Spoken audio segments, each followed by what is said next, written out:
Salut à toi. Aujourd'hui, tu vas découvrir certains comportements passés de mon petit loup noir. C'est un épisode très intime que peut-être certains n'auraient pas osé faire. J'ai retiré tous mes filtres, je t'ai ouvert mon cœur et mon âme pour répondre aux questions que tu m'as posées. Je vais donc aborder avec toi beaucoup de sujets très personnels, mon passé, ma personnalité, certaines tempêtes que j'ai traversées, et tu vas aussi découvrir certains de mes travers. J'aurais vraiment aimé réaliser cet épisode en face de toi, autour d'un café, mais c'était il y a 2 jours, vers 5h du matin, dans mon quartier. L'épisode est un peu plus long que d'habitude, mais plein d'idées et de sujets qui pourraient encore faire avancer ta propre réflexion vers la vie riche, épanouissante et pleine de sens dont tu as envie. Je te souhaite une très bonne écoute, et encore un grand merci d'être là. Salut à toi. Alors, ambiance très particulière ce matin. Je suis dans mon quartier, je me promène. Il est 5h du matin, donc je suis avec une petite frontale, avec des belles bottes, parce que malgré la croyance que j'essaye de créer en toi, en Bretagne, il ne fait pas que soleil, il ne fait pas tout le temps beau. Bref, trêve de plaisanterie. Hier, je me suis rendu compte qu'en fait, ça faisait 6 mois que j'avais lancé ce super projet. Et je voulais faire quelque chose de spécial. Sauf que, pris par le temps, j'ai rien fait. Et je me suis dit qu'un petit épisode très personnel pourrait être sympa. J'ai décidé de répondre à beaucoup d'interrogations que j'ai reçues, que tu as peut-être toi aussi. Et donc voilà, je vais faire un petit peu le tour de différentes questions. Si jamais tu en as d'autres après l'épisode, n'hésite pas. Voilà, tu me connais un peu, mais pas complètement. Alors beaucoup me demandent, mais t'as quoi comme diplôme pour faire ce que tu fais ? J'ai envie de répondre tout simplement, j'ai le diplôme de la vie. J'ai malheureusement ou heureusement maintenant, vu de mon état actuel, traversé pas mal de tempêtes. Et comme je me suis toujours considéré apte à y répondre de manière autonome, j'ai beaucoup travaillé de sujets, j'ai beaucoup lu, jusqu'au jour où tout s'est mis en place. Et j'ai pu profiter de toutes les connaissances que j'avais acquises. Donc des diplômes, j'en ai plein. J'en ai pas plein, mais j'ai commencé par fac de sport parce que à la sortie du lycée, je me suis écouté, je voulais être en pleine nature. Je voulais apprendre à des enfants à se sentir mieux. Et malheureusement, à l'époque, émotionnellement, j'étais pas forcément encore très bon. Et je me suis blessé au dos. Et donc voilà, donc j'ai dû arrêter. Sauf que comme j'étais très curieux à l'époque et que j'aimais beaucoup différents domaines, j'étais en bidoc de psycho. Et donc j'ai validé le doc de psychologie.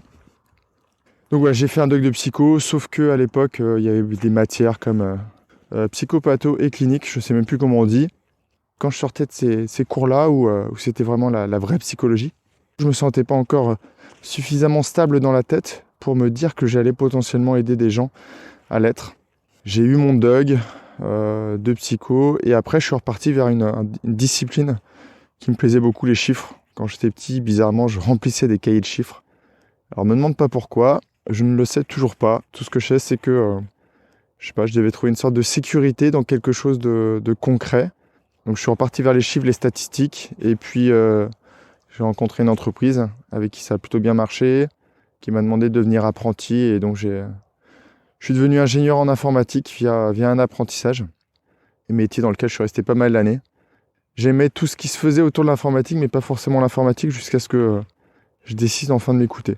Alors là, il commence à pleuvoir ou neiger, je sais pas trop. Vu qu'il fait hyper froid, je me dis que c'est peut-être de la neige, ce serait top. Et puis donc ça, c'était jusqu'à il y a 4 ans, où j'ai complètement abandonné l'informatique, même si aujourd'hui j'en fais encore via mon blog et via mon site, mais vraiment de manière très rudimentaire, on va dire. Pourquoi je me suis lancé ? Je crois que ça, je l'ai suffisamment dit dans mon podcast, dans mes introductions, c'est que j'ai compris que la vie n'était pas simple, mais qu'à partir de quelques petits concepts, quelques petites notions ou quelques petits outils, elle pouvait vraiment s'améliorer. Ce que je sais aussi, et ça je le répète à toutes les personnes qui m'écrivent personnellement, et peut-être déjà à toi si tu m'as déjà écrit, c'est que le chemin il est différent pour tout le monde. Ce qui est sûr, c'est que les outils ou les concepts peuvent servir à beaucoup de personnes. Mais c'est à toi de définir ce que toi, tu as besoin. Et ne crois jamais à une personne qui te dira « Moi, j'ai fait ça, je m'en suis sorti, fais comme moi, ça sera pareil. » On est tous différents. Mais vraiment, vraiment, vraiment différents. Donc c'est pas vrai. Donc tout ça, ça s'est joué autour d'une table l'été dernier. Donc il y a 8 ou 9 mois. Et un copain qui me dit « Mais Sylvain, tu peux pas garder tout ça pour toi. Il faut absolument que les autres puissent aussi en profiter. » Alors il y a sûrement une part un peu égoïste aussi parce que quand moi je te parle d'un sujet, je dois le retravailler. Par exemple, quand j'ai créé le challenge de la gratitude, et ça se voit sur la vidéo de fin, juste le fait de dire gratitude, et je l'ai encore, j'ai ancré en moi un sentiment de bien-être, de bonheur, parce que j'ai beaucoup travaillé le sujet, j'ai lu beaucoup, j'ai relu beaucoup, et j'ai visionné des vidéos, j'ai essayé de comprendre comment on pouvait le faire de manière simple dans la vie de tous les jours. Et c'est ce que je t'ai transmis à travers la formation si tu l'as suivi. D'autres ont été très interrogés parce qu'ils ont tapé Sylvain Vien sur leur moteur de recherche et ils ne sont pas arrivés sur mon podcast, ils sont arrivés sur plutôt des profils poker. Et oui, le poker, ça a été une grande passion. Et comme un grand, j'aurais pu lire, j'aurais pu me faire coacher, mais j'ai décidé de tout refaire par moi-même. Donc j'ai atteint un niveau plutôt pas mal parce que j'ai été champion de Bretagne il y a 6 ans de ça, je crois. Et j'ai eu des résultats plutôt très corrects pour un amateur comme moi, parce que j'ai jamais voulu mettre d'argent. Et on revient encore sur cette notion d'argent que j'ai déjà abordée. J'ai pas forcément une relation saine à l'argent. Alors pas saine dans le sens où peut-être toi tu l'entends, parce que j'ai jamais voulu dépenser beaucoup. Et c'est aussi pour ça que j'ai pu me permettre de lancer ce projet. Parce qu'à l'époque où mes amis roulaient en grosse berline ou en belle voiture de sport, moi je roulais avec la C3 d'occasion de mes parents. Donc voilà, j'ai mis de l'argent de côté et ça va rejoindre une question en fait qu'on me pose souvent, c'est comment tu vis. Alors j'imagine que c'est pas comment je vis parce que je vis habillé dans une maison comme un peu tout le monde. Je suis plus dans ma grotte, même si elle est toujours là. Maintenant je l'appelle mon bureau. Mais plutôt de quoi tu vis. Alors de quoi je vis, c'est ça, de l'argent que j'ai économisé à travers les années parce que j'étais, je pense, minimaliste dans l'âme et je considérais déjà ce que je t'ai dit dans un précédent épisode. Que ça servait à rien d'acheter plein de choses pour remplir sa vie, que c'était pas ça. Alors moi, j'arrivais pas forcément à l'époque à bien la remplir, mais je savais que ça passait pas par le matériel ou par les dépenses qui étaient injustifiées. Et je pense que j'avais toujours un peu mère nature qui me rappelait aussi à l'ordre sur ces achats un peu compulsifs qui servent pas à grand-chose, à part consommer et faire tourner une économie qui malheureusement, d'après moi, va pas dans le bon sens, mais c'est comme ça. Je vais juste me taire 30 secondes pour que tu écoutes l'ambiance que j'ai quand je viens faire mes méditations matinales. Je ne sais pas ce que ça va donner, parce que moi je l'entends, mais je ne suis pas sûr que tu puisses l'entendre à travers le micro. Parce que je viens d'entendre le coq et je viens d'entendre le hibou. Donc le coq, on vient juste de l'entendre. Et je crois qu'il neige vraiment. Donc voilà, donc oui, le poker. Pourtant, il y a beaucoup d'images très négatives accrochées au poker. Et c'est vrai qu'à l'époque, j'avais lancé un blog il y a environ 10 ans de ça. Et mon premier article, c'était le poker, le meilleur moyen de perdre ton temps, tes amis et ton argent. Donc je savais déjà à l'époque que c'était pas forcément le domaine dans lequel j'allais m'éclater. Je pensais, je sais qu'il y a beaucoup de gens malheureusement, et j'ai créé pas mal d'articles là-dessus, qui sont un peu addicts et qui oublient la vie d'à côté par rapport à cette passion qui peut être extrêmement prenante, énergivore, parce que beaucoup de stress, beaucoup d'anxiété. Donc voilà, donc c'est un domaine que j'ai abandonné, mais à l'occasion, j'espère pouvoir repartager des parties en physique avec des amis sur une table, parce qu'à l'époque, je jouais beaucoup en ligne, virtuellement. Je pense que c'était aussi une sorte de bulle. À l'époque, je faisais pas de méditation, il y a 10 ans de ça, mais je jouais à un nombre de tables relativement considérable, et je pense que j'étais en mode un peu méditative, et donc je m'oubliais un peu, et ça me permettait d'oublier un peu toute cette noirceur qui m'entourait à l'époque, et ça me faisait du bien. Voilà, chacun trouve ses moyens. Comme je te dis, on n'a pas tous la même solution. À l'époque, c'était ce que j'avais trouvé de mieux pour faire cette petite bulle de décompression après le boulot, après la vie parisienne. Donc voilà. Une autre question qui revient souvent, c'est parce qu'il y a déjà des gens en attente, c'est je parle beaucoup de formation et pour le moment, j'en ai pas encore créé et j'en ai pas encore rendu disponible. Et je pense que là encore, on revient sur cette relation que j'ai à l'argent. Aujourd'hui, si je pouvais être considéré d'utilité publique et pouvoir tout donner, je le ferais. Mais demain, il va falloir que je vende. Et c'est vrai que c'est pas forcément une pratique avec laquelle je suis très à l'aise.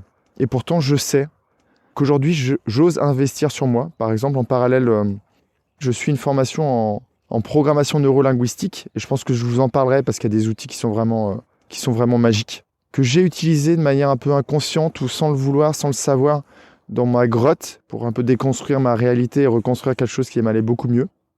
Maintenant, je sais que ces outils ont des noms et qu'on peut les utiliser pour faire plein de choses. Et surtout qu'ils fonctionnent sur beaucoup, beaucoup de personnes. J'ai ma boîte à outils qui s'est encore remplie et qui est encore en train de se remplir parce que j'ai pas fini cette formation. Et je pense que j'ai fait aussi cette formation pour rassurer certaines personnes qui ont absolument besoin d'un diplôme. Et voilà, le jour où ils viendraient me voir, où ils verront où ils me demanderont des conférences, ils verront que j'ai un diplôme certifiant. Voilà, c'est plus pour rassurer les gens. Et le deuxième point, c'est que ça me permettait d'investir sur moi. Comme je disais dans le poker, par exemple, j'ai fait tout par moi-même. J'ai passé un nombre d'heures considérable pour tout réapprendre, réinventer la roue. Alors tout était là, j'avais juste à réutiliser. Mais à l'époque, voilà, j'étais peut-être trop près de mon argent et je voulais pas l'utiliser. Maintenant, j'ai appris quelque chose, c'est que quand on dépense de l'argent, pour suivre une formation, par exemple, la motivation est beaucoup plus importante. Et on s'attribue inconsciemment de la valeur. Peut-être qu'à l'époque, je ne voulais pas me former, ne pas payer pour des formations, parce que je considérais que je n'avais pas suffisamment de valeur. Alors pourquoi mettre de l'argent pour quelque chose qui n'a pas de valeur? Et je l'ai dit à la personne à qui j'ai signé la formation, je dis c'est la première fois que j'investis sur moi. Et c'était quelque chose d'hyper symbolique pour moi. Donc voilà, mais j'en reparlerai dans un autre épisode, parce que la relation à l'argent, ça peut être bloquant pour certaines personnes. Toujours pareil, il faut trouver l'équilibre, pas être dans l'extrême, trop dépenser ou pas du tout dépenser comme j'ai pu le faire. Mon seul poste, entre guillemets, de dépense à l'époque, c'était les voyages. Alors parce que j'avais peut-être envie de changer d'air, mais aussi parce que j'ai été avide d'aventure et de découverte. Donc voilà. Donc c'est bien aussi de se dire, j'ai de la valeur et je vais utiliser de l'argent pour prendre des connaissances ou pour apprendre d'autres choses qui vont faire que je vais encore m'éclater encore plus et je vais pouvoir faire plein d'autres choses. Donc voilà, donc les formations, elles arriveront. Je pense que je vais devoir un peu m'isoler de la vie classique pour pouvoir les créer. Et j'espère qu'avant l'été, il y en aura. Et je pense que vraiment, le gros lancement, on va dire, de tout ça sera en septembre. Je réfléchis à plein de choses. Ma vision s'éclaircit, mais est-ce que je fais les petites formations ou est-ce que je prévois un vrai programme pour les gens qui veulent aller plus loin, plus vite, de manière accompagnée, comme ce que j'ai pas fait dans le passé, mais non, que je regrette. Je sais pas. Je suis encore en cours de réflexion.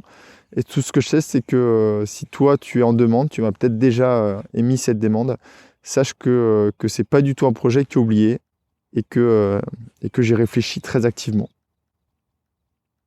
Et enfin, la question qui revient souvent, il y en a plein qui sont tombés des nues quand ils ont écouté mes premiers épisodes, parce qu'ils avaient une image de moi, de quelqu'un qui avait beaucoup de confiance, qui était hyper sympa, qui était heureux. Et c'est vrai que j'ai toujours eu cette faculté à mettre un masque, à pas montrer ce petit loup noir en moi.